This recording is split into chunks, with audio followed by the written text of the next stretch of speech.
Welcome back to our series on the local folktales and legends of the Northeast U.S., where we uncover the strange stories and hidden histories of the region's most fascinating places. Today, we're diving into the extraordinary tale of Gillette Castle in Lyme, Connecticut, a medieval-inspired fortress perched high above the Connecticut River. Built by William Gillette, a renowned actor, playwright, and self-proclaimed eccentric, this stone mansion is as quirky as the man himself. From secret passages to a miniature railroad, Gillette's vision turned a hilltop into a testament to his wild imagination. Join us as we explore William Gillette's colorful life, his oddball eccentricities, his memorable words, and the current state of his beloved castle. Buckle up. This is a journey through history, theater, and pure peculiarity. Let's start with William Gillette, the mastermind behind this unique estate. Born on July 24, 1853, in Hartford, Connecticut, William Hooker Gillette grew up in the vibrant Nook Farm neighborhood, surrounded by literary giants like Harriet Beecher Stowe and Mark Twain.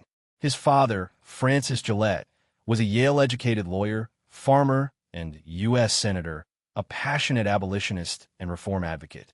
His mother, Elizabeth Daggett Hooker Gillette, traced her lineage to Thomas Hooker, a founder of the Connecticut colony.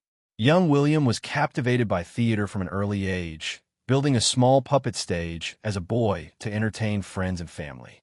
Despite his parents' disapproval, he left home at 20 to pursue acting, attending classes at colleges like Trinity, Yale, Harvard, MIT, and the College of the City of New York, though he never earned a degree. His big break came in 1874 with a small role in Mark Twain's The Gilded Age in Boston, launching a career that would make him one of America's most celebrated stage actors by the turn of the 20th century. Gillette's rise to fame was meteoric, but not without setbacks. In 1881, he took on the triple role of playwright, director, and actor, debuting his play The Professor at Madison Square Garden for 151 performances under the Frohman Brothers' management. He married Helen Nichols of Detroit in 1882, a supportive partner in his theatrical pursuits, but tragedy struck in 1888 when she died at 28 from peritonitis caused by a ruptured appendix. Childless and devastated, Gillette never remarried, retreating to a rustic home in North Carolina and Hartford for 6 years of seclusion. He returned to the stage in 1893 with 90 Days, a costly flop, but his friendship with impresario Charles Frohman revitalized his career. Gillette's defining role came in 1899 when he adapted Sherlock Holmes for the stage with Arthur Conan Doyle's blessing.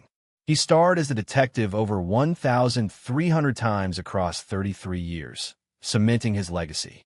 His portrayal, complete with the deerstalker hat and pipe, shaped the iconic image of Holmes we know today, blending sharp wit with theatrical flair. Now, let's talk about William Gillette's eccentricities, because this man was anything but ordinary. Gillette was a tinkerer and inventor, patenting a device in 1888 to mimic the sound of horses' hooves for stage effects, a testament to his obsession with realism. At his castle, he designed every detail from hand-carved wooden light switches, 47 unique ones for 47 doors, to a movable table on tracks for dramatic dining room entrances. He installed mirrors in the Great Hall to spy on guests, including luminaries like Albert Einstein, Helen Hayes, and Charlie Chaplin, timing his appearances for maximum effect. A hidden liquor cabinet with a puzzle lock kept his spirits secure during Prohibition. His love of trains was legendary. In 1927, he built a 3-mile, narrow-gauge railroad around his 184-acre estate, complete with steam and electric engines, bridges, and a tunnel, driving it himself to thrill and sometimes terrify guests along the river cliffs. He adored cats, keeping several, and even placing a metal cat figure on his Grand Central Station roof. In 1925, he was arrested for speeding on his motorcycle, a hint of his adventurous streak. Gillette once quipped, "I'm not an architect, but I've played one in my dreams," reflecting his playful, self-aware eccentricity. Here are some of Gillette's memorable quotes that reveal his wit and worldview. On his castle, he insisted, "This is not a castle. It's the seventh sister, a pile of rocks I call home." downplaying its grandeur with humor. His will famously directed that the property not fall into the hands of some blithering saphead who has no conception of where he is or with what's surrounded, showing his fierce protectiveness of his vision. On theater, he said, "The stage is a world of make-believe, but it's the only place where truth can be told without fear," capturing his belief in art's power. He also mused, "Acting is the art of being yourself under imaginary circumstances," a nod to his skill in bringing Sherlock Holmes to life. These words paint a picture of a man who blended creativity, humor, and a touch of defiance. Let's turn to the castle itself. Originally called the Seventh Sister, named for its perch atop the southernmost hill of the Seven Sisters chain in Lyme and East Haddam.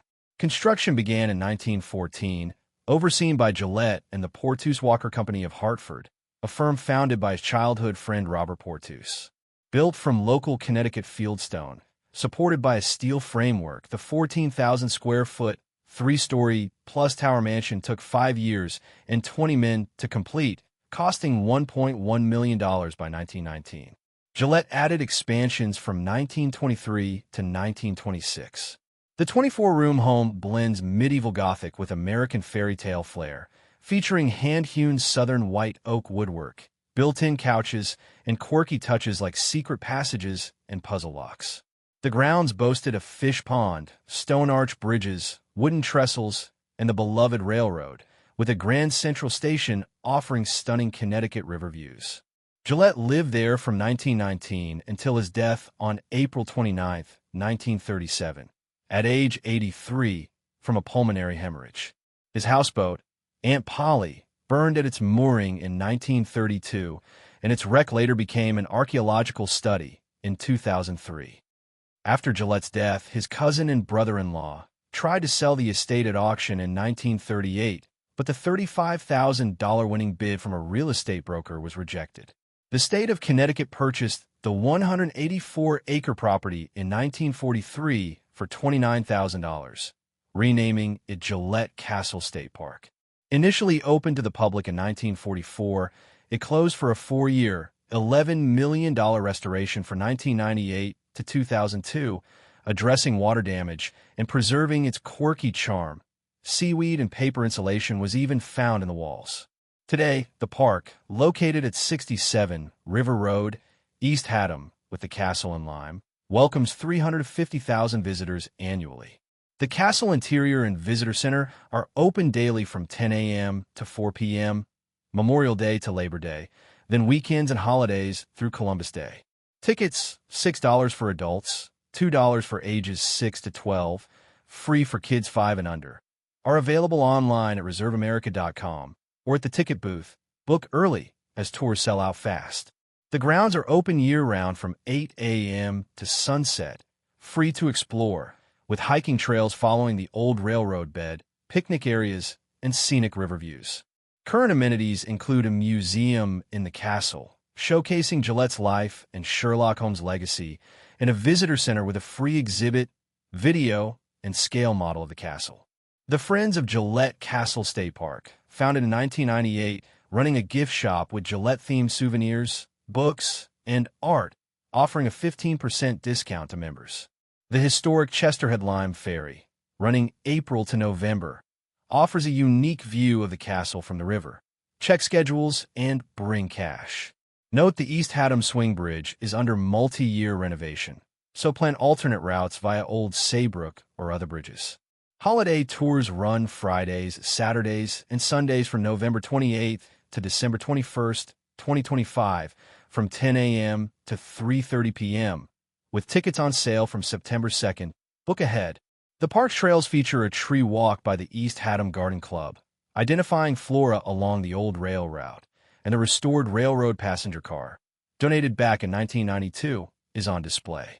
Gillette's legacy lives on, a blend of theatrical genius and eccentric charm. As we close, picture yourself atop the Seventh Sister, gazing at the Connecticut River, feeling the weight of Gillette's wild imagination. William Gillette, the man who brought Sherlock Holmes to life, left us a castle as unique as his spirit, full of quirks, mystery, and wonder. Is it a medieval fortress, an actor's playground, or a monument to a singular mind? Check out our other videos on the Northeast's strangest legends, and let us know in the comments. Would you explore Gillette Castle's secret passages? Like, subscribe, and hit that bell for more tales of the unknown.